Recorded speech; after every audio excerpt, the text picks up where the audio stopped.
What's going on, everybody? Spaceballs here. Today we're playing Awakening Chaos Era. Finally, guys, the launch is here.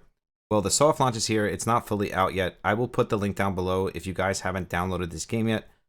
The thing is, if you're playing iOS, you won't be able to play. Unfortunately, iOS users get shafted once again. I'm not really sure why it's always iOS that gets the shaft end of the stick.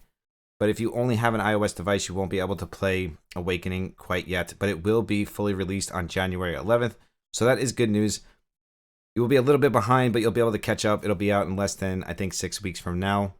So many things to talk about today, but like we always do, I want to show you guys how to get the best start possible in Awakening Chaos Era. And the way we're going to do that is by touching on some key epics, key legendaries, and how to just go about building your first team in general. So let's get right into this one. And the first thing I want to talk about is the reroll side of things. Now, if you want to just do a fast, quick reroll, or if you're just trying to reroll for an LD Nav 5, let me pull it up real quick so I can show you in the summoning thing here. It's not like most gacha games where you need Pacific Shards to summon an LD Nat 5. One great thing about Awakening, and I will say this game has been amazing. I've been waiting for a game like this for a very long time, since CCG, Kingdom of Heroes, Raid Shadow Legends. I'm sitting here just waiting for a game to take me off my feet, and I think I finally found a game that might just do that. So when you do an advanced summon in Awakening, the best part of this is you can get LDs from the summon. Not only can you get legendary heroes, you can get epic LDs, and you can also get LD Nat 5s as well. It is a 0.01% chance to get an LD Nat 5, so it's not like we're going to be pulling these things like crazy, but you can also get an epic LD at the same rate as getting a legendary hero. So that is one great feature that I like in this game already. So with that being said, when you're rerolling, you can either go strictly for the LD Nat 5, and I will tell you guys already, last night on Twitch, we went over all of the LD Nat 5s and the LD epics. There's 6 LD epics total, 3 light, 3 dark, and then there is 4 LD Nat 5s total. 2 light, 2 dark, and all of the ones that we looked at looked amazing. None of them looked bad. So another great thing about this game is when you actually do pull an LD, you don't have to worry about it being garbage and not being able to use it, because we know in Raid Shadow Legends that's a huge problem. There's 800 champions in that game, and only 50 of them are good. So most of the time, even when you pull an LD, it ends up being garbage, and it's just the worst feeling in the world. So at least in this game, we don't have to worry about that. So now when it comes to rerolling, you can either go for the LD Nat 5 or go for an LD epic, or you can go for your legendary hero. So if you decide to go for a legendary hero, let's talk about 2 of them that I would recommend you going for. Just keep in mind, in this game, the epics are really, really good, and they will take you probably throughout the entire game. They did a really good job at balancing the game out, so you don't have to worry about building legendaries early on. Yes, they're good to have in the back in the storage, so you can build them when you're ready, but at the same time, you don't need legendaries to progress through the game. I actually skipped the legendary and went with 2 amazing epics, which we're also going to talk about in a second as well. And I am progressing through the game just fine, as long as you stick to the key debuffs, which we're going to talk about in a second. Well, buffs and debuffs. So the first legend I want to talk about is Hydris, or Hydrissa. I'm not sure what her name is, but we'll pull her up here so you guys can see her. You know how I am with names. And there she is, and she's going to be one of the best starting characters currently in the game. For many reasons, actually. She's a good farmer. She has an AoE, decreased speed. She does a ton of AoE damage. So if we look at her last skill, we'll see that she deals 100% damage to all enemies, throws ice spears at all enemies, with each dealing 25% splash damage to nearby enemies. Just an amazing skill. Real quick, I just want to throw this in here. If you guys do decide to reroll for an LD Nat 5, I'm going to put some codes down below. I'm going to link them in a comment for you, and they're also always on our Discord. But if you do decide to reroll for an LD Nat 5, what you're going to do is you're going to go to campaign 1-6. That's going to give you 17 summons. You're going to put these codes in. That's going to give you 20 summons. And then you could do 2 temp pulls and hope that you get either the legendary that you're looking for or the LD Nat 5 that you're looking for. If you're not worried about getting LD Nat 5 and you just want to play the game, you can go to campaign 2-8. And that's going to give you 5 pulls. And it's going to guarantee you at least 2 legendaries in those 5 pulls. And you'll be able to pick from those 5 pulls. So you'll have 2 legendaries to pick from in there, or you'll be able to pick epics, whatever you get in those 5 pulls. So I actually recommend going to 2-8. I think that's a lot better reroll. You can't get an LD Nat 5 in those pulls. It is a limited pool. Hydris is in there, and there's another one in there as well that you can go for. But if you're re-rolling for an LD Nat 5, the point is just go to 1-6, I believe, put the codes in, do your 2 temp pulls, and then just restart the game. It's that simple if you're re-rolling for an LD Nat 5. If not, go to 2-8 and do your 5 times 5 single pulls, whatever it is. I know I'm messing that up. And that will give you a couple legendaries to pick from and some epics. Now, if you don't like Frost Zone and you want to go with something else, there is another really, really good starting legendary. So let's pull her up on the screen as well. And that's going to be my girl Valerie. I'm sure you guys know about her by now. She has the eye thing. If you watched any of the ads or played any of the betas, you will know about her. She's a really, really good starting character as well. She also does AoE damage. There is a theme here with starting legendaries, and that's because if you're going to start legendary and you're going to put all of your resources into one, you want to make sure that she's going to be able to farm the campaign for you. This way you can build the rest of your team up. I didn't go with either one of these. I ended up going with epics, but she would also be a really good choice. Even getting both of them, if you can, would be even better. That would be like the god tier reroll, even though you don't really need both of them, but it's good to have one fire, one water, depending on what campaign stage you're going to farm. We'll get into that in another video. But sticking to this video, the next epic I want to talk about, there's actually 3 of them that I want to talk about here today. Because starting a game like this, you're always looking for specific buffs and debuffs. Being that Awakening does have a counterattack buff, we know from other games that it is crazy, crazy strong buff. And me playing other games, I learned my lesson by not starting with it or not getting the character that has it, because there's very limited characters that have the counterattack buff. So when I played Raid Shadow Legends, I basically never got a counterattack buff because I didn't get it early on from my reroll. So in this game, I changed that and I got it right away. And that's going to be my man, William. And he's actually on my current team. So let's just go to my box and pull him up because that'll be easier instead of trying to find him in the index. So here he is, my man, William. And I think he's probably one of the best epics in the game currently. On his main skill, he's going to have an AoE defense down of 30%. There is 2 defense breaks in this game. There's actually 3 defense breaks in this game because there is a 5% that stacks. But the main defense breaks are 30% and 50%, so he's going to have a 30% for 2 turns. But William's bread and butter here is going to be his AoE defense buff and counterattack buff. This is going to be so good for bosses, campaign stages. It's most likely going to be one of the best buffs in the game, so I couldn't pass up on my man William, and I actually skipped a legendary just to get him. And he came paired with Jonathan, and Jonathan for me was another really good choice because he can actually be a farmer as well. And not only can he be a farmer, he has an AoE buff strip. Now, you don't really need a buff strip early on, but later in the game, you're definitely going to need a buff strip on some of these bosses. All these buffs, defense buffs, and having a buff strip is going to help you out tremendously.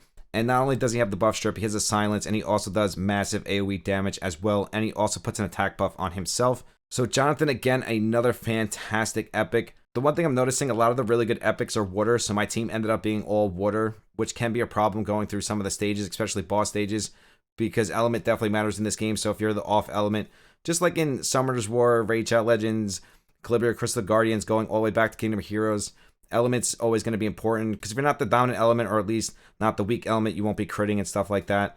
So over time, you have to build a bunch of heroes anyways to clear a lot of the separate content, but just to get through the campaign content, you can kind of wing it with one element if that's what happens, or if this happens to you.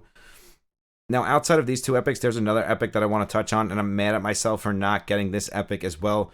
And the crazy thing about this epic is I've been watching a lot of other people's content, and nobody's talking about her. I'm actually shocked. So let me find her in my index real quick, and I'll be right back. That actually wasn't too bad. I found it right away. And that's going to be Wintrix.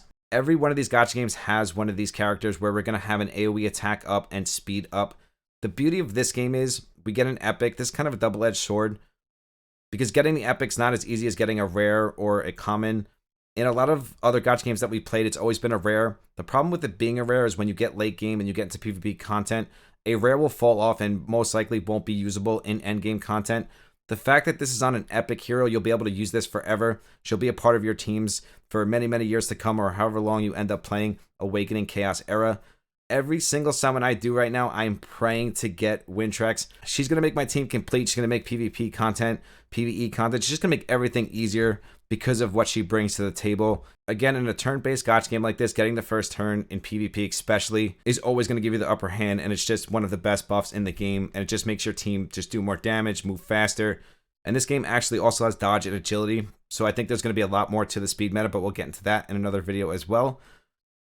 But starting with Wintrix probably wouldn't be a bad idea as well, or just starting with 2 or 3 really good epics like I did, and kind of skipping the legendary if you don't get one along the way. I ended up pulling Hector and Lydia anyways, and they're both really, really good legendaries, so I feel like RNG will eventually work itself out. But if you do get Wintrix, I would recommend you keeping her, because she's definitely going to be a solid piece of your puzzle completed, and you don't have to worry about getting her in the future like I'm going to have to do. Now, on her first skill, she also has a speed down, so now she's doing speed buff, speed down. And then on the second skill, which is really, really good, we have refreshed the cooldown of an ally's ultimate ability. In my eyes, she's probably one of the best epics next to my man William with his counterattack buff. Now, there's so many other legendaries and epics in this game, guys. Like I said in the beginning of this video, they did a really good job at balancing all these heroes out. It's not like Raid Shadow Legends where 70% of the heroes are complete trash and unusable. I'm still yet to find a hero that's not usable. I mean, some of them are a little meh, but they will still have their uses somewhere in the game. So I give them a round of applause for doing a really good job at balancing all these characters out. I mean, we did wait a year for the game to come out. We did go through 5 betas, so I kind of wouldn't expect anything less, but they did do a really good job, so they definitely get a shout out for that. So back to my point is there's a ton of other epics and legendaries in the game. I just think starting off, Jonathan, William, and Wintrix would probably be 3 of the best epics you can choose from. And then as far as the legendaries go, you're really looking for a farmer. For me, I ended up getting Hector. The thing with Hector is he's very selfish. He only cares about himself. He doesn't bring anything to the team. So he's going to be a really good farmer, and he's probably going to farm my campaign for a long time to come. But when it comes to moving into dungeons and farming my abilities and all that stuff, he's going to end up not having a place on my team because he's selfish and he only takes care of himself. He gives himself boosted damage, extra turns, and yes, that makes him a really good farmer, but it makes him bad for overall team clearing content. And that's probably why it's better off going with one of the other 2 legendaries. I mean, I didn't really get to pick because I didn't start with the legendary. It just came onto my account after I had already started. But Hector will be a really good farmer, so if you guys do have Hector, don't worry, he's good. He's just not good for team content. Now, after your account's settled and you're ready to start going into content, into the campaign, into the dungeons, and the base of your team is settled, so you have your Wintrix, you have your William, you have your Jonathan, then after that, you're going to be looking for key debuffs. Poison, attack down. Attack down necessarily isn't needed. It's always a good thing, especially when you're clearing dungeons for the first time, because if you can decrease the incoming damage, that's always going to help a lot. But I think poison, defense down, or at least one of the defense down, either 30% or 50%. Poison, burn, and I believe there's bleed in this game as well. You don't need all 3 of them. I would say poison and bleed or poison and burn. At least poison paired with something is going to tremendously help your content clearing when it comes to some of these bosses. And again, a lot of these bosses are going to come down to building team elements, so building a fire team, a water team. So that's going to be more later in the game. But I would just look out for those specific debuffs. Poison, especially. So poison, attack down, speed down. Again, speed down is not as important, but having a speed down, so having a Wintrix is going to be really good for you because that's just going to make the boss slower. And again, it's going to make your overall team take less damage because that's what it's all about, taking less damage and then you putting out the poison and burns and just watching the boss basically kill himself. As we know later in gacha games, poisons and burns and all that stuff kind of falls off except for like world bosses and just really tanky bosses. Eventually we're going to start doing massive damage and one-shotting or two-shotting the bosses. That's usually what happens in most of these gacha games. I'm not sure how this game is yet because I haven't got to the end game content, but most of the time once your damage gets high enough, you don't have to worry about all these buffs and debuffs. But when you first start clearing content, all these buffs and debuffs are going to play a really big role in you clearing all this content for the first time. Eventually, you'll get to the point where you can use something like a Lydia that ignores defense and basically one-shot any boss in the game. I'm sure that's what's going to happen. I forget the name of the unit in Raid, but there was a couple units that basically one-shot the boss. I haven't played Raid in so long, I forgot all the characters' names. But I'm sure Lydia is going to be one of those characters where when you get to late game, you're going to be able to get her to basically one or two shot the boss because she does ignore defense if she lands a critical strike.